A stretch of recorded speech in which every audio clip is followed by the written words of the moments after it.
I am Oduor Obura, and it is my pleasure to contribute to the conversation on the future of Africans, people of African descent, and Africans in diaspora. I was invited to this talk series under the framework of African societies having far often been defined through the lenses of Eurocentric perspectives. I found this question and idea quite stimulating, and I will use them to guide my speech.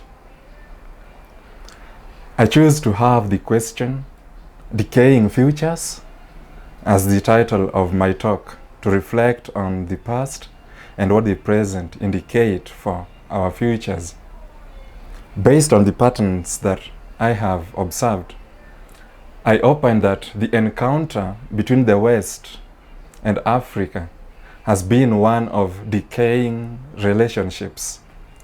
The decay has been occasioned by the slave trade between Africa and the West.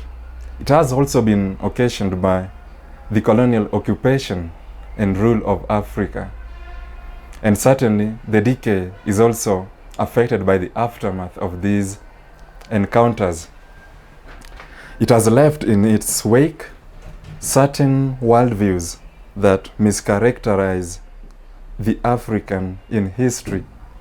Yet, out of this history, there is a rise in the call for a new future. And this leads me to the first question of the talk that I aim to engage with.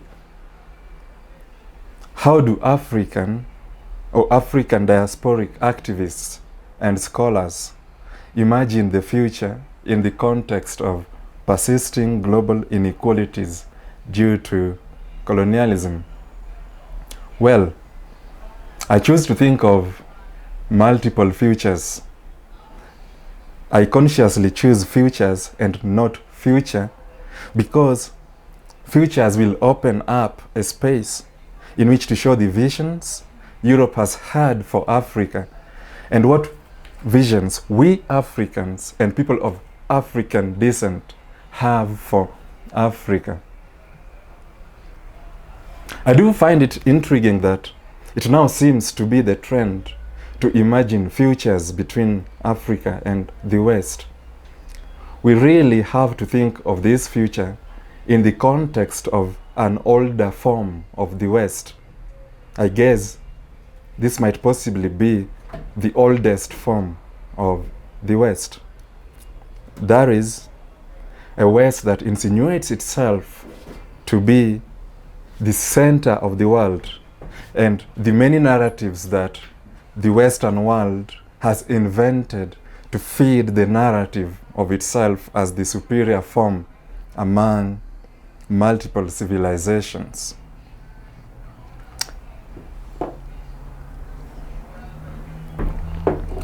There is also a specific type of Europe that does not like making explicit the past from which it desires to create a new future with Africa.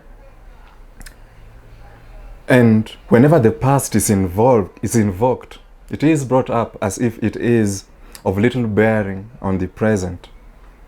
Like others elsewhere, I also aim to show why and how the past still dictates how we will reconstitute the many futures of being black in the world, and particularly on how we can engage Europe. Since in this talk I'm engaging Europe as my primary audience, I will use Europe to represent the West in its entirety. The West itself, as I hope to show in this talk, represents a colonialist idea whose sell-by date is quickly coming to an end. Europe has manifested itself in a variety of nihilistic ways, not only within itself, but usually in continents far away, such as in the Americas, Australia, and for our case, Africa. And it does so quite tragically. How then do we make sense of the future without acknowledging the input of the past? Often it has been brutal, disenfranchising, and marginalizing to the peoples that Europe has invented as the other? Is the past so neutral as not to influence the problematic present and certainly the ungovernable future? I think then, therefore, that the question of the hour ought to be, how do we draw a glorious future for all out of this indignity of history?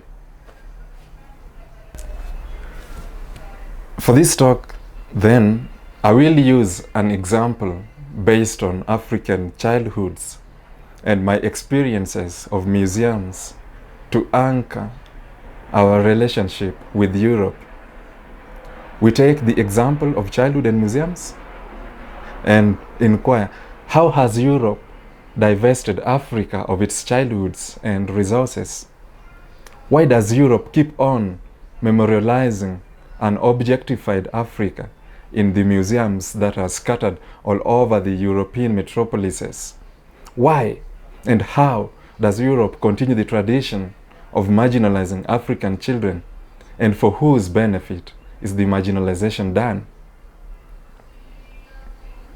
As we and Africans, and of course people of African descent, walk through these complex but preliminary questions, Europe should ask itself so hard, how does Europe reckon with the past? It is not a matter of if, it is no longer a matter of when, because this will certainly come to pass. It is a matter of how. It is a continuum that involves moving from apology, repatriations, and finally to retribution. I will get back to this later on as I go on with the talk. At the moment, I would wish to use the metaphor of a nuclear fallout. I find this useful to illuminate the fallout that the almost blinding blast of colonial occupation did and still does. Like the chain reaction that a nuclear detonation releases and initiates, the effects are almost permanent, if not long-lasting. Each colonial explosion, wherever it happens in the globe, is a big explosion on its own, and each big explosion has further little explosions in its wake. The chain is a reaction that goes on and on. Even after the end of blinding initial ground zero blast shockwave is over, there remains a permanence of radioactivity. This is what we deal with as activists, thinkers, and practitioners who deal with a future of Africa and Europe and the world at large. Certainly, we are left extinguishing fires that were lit by Europe many decades ago. The radioactive decay goes on long after the end of imperial occupation. The cultures that it set in motion are so toxic that one barely knows what fields that are safe to walk on. The end of this process will take long, until such a time that the relationship between Europe and Africa will be said to be radioactive free. Until then, we must engage in exercises of controlling the consequences of these explosions. The people will have to be treated for many ailments as a result of this nuclear exposure. Some of these ailments were not envisioned by products of colonialism. For example, the divisions of Africa from Europe in the present day by labels such as Germans with African backgrounds, the Black French, etc. Simultaneously, there is the division of Africa into Francophone, Lusophone, and Anglophone zones. As part of dealing with the fallout of the colonial past, I want to show instances, and they are everywhere, how Europe continues to have a colonial and racist mindset in dealing with Africa. I remember from my experiences in Berlin, the evident campaigns in Berlin trains to tolerate black people and other foreigners. We, the foreigners in Germany, in Europe, our humanity still remains a thing that needs to be tolerated. We are a thing to be tolerated and not humans to be accepted.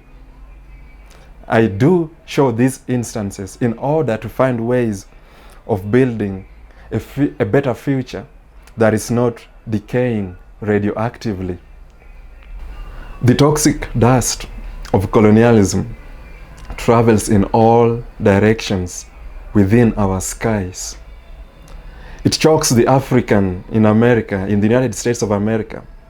It chokes the African in Europe. It chokes the Africa right now, even in Asia. It chokes the black race wherever it happens, from the European metropolises to international organizations such as the United Nations. The dust is quite ubiquitous, yet it's also seemingly absent.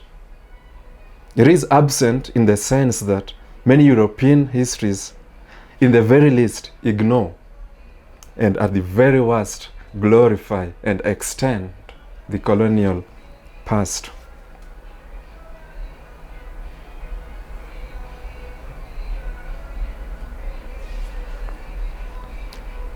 The colonial hangover is real in countries such as in Britain, which has already mooted a project, the Empire 2.0.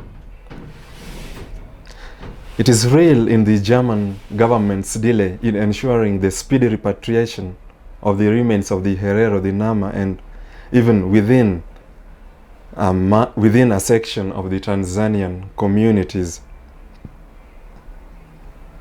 It is evident in the unequivocal apology for the colonial atrocities and genocides and Holocaust that is long overdue. It is not that there is only hangover. There is also the question of what France is doing to West Africa. This needs to be called out as a particular vision that Europe has for the future. We will not think of a future in which the present is not liberated. Europe wants to bring the future in short and undefined series, and it wants to bring this future on its own terms.